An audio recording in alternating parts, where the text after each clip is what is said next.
Virgin Galactic says its spacecraft designed to launch tourists into space completed an important test flight on Thursday.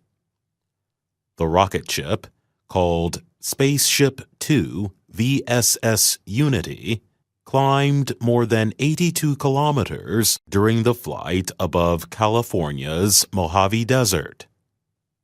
Virgin Galactic said by reaching this height, the spacecraft has reached the boundary of space for the first time. The 80-kilometer space boundary is used by the U.S. Air Force and other U.S. agencies. That differs from a long-held view that the boundary is reached at 100 kilometers. Virgin Galactic officials say recent research favors the lower number. At the start of the flight, a special plane carrying the VSS Unity climbed to nearly 13,700 meters before releasing the spaceship. The VSS Unity then fired up its rocket engine and quickly traveled up and out of sight from a group of watchers on the ground. The spacecraft was piloted by Mark Stuckey and former NASA astronaut Frederick C.J. Sturckow.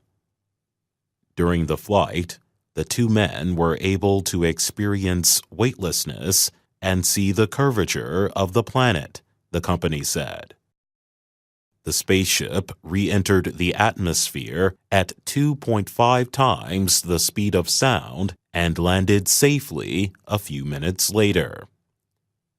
In addition to the pilots, the spaceship carried 4 NASA research payloads and a mannequin named Annie.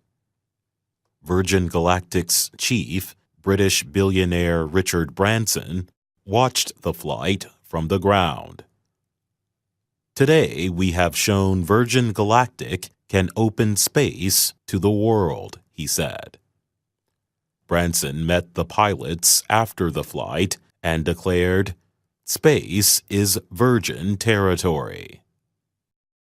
Virgin Galactic's latest success comes 4 years after another spacecraft crashed during a test flight that killed the co-pilot and seriously injured the pilot.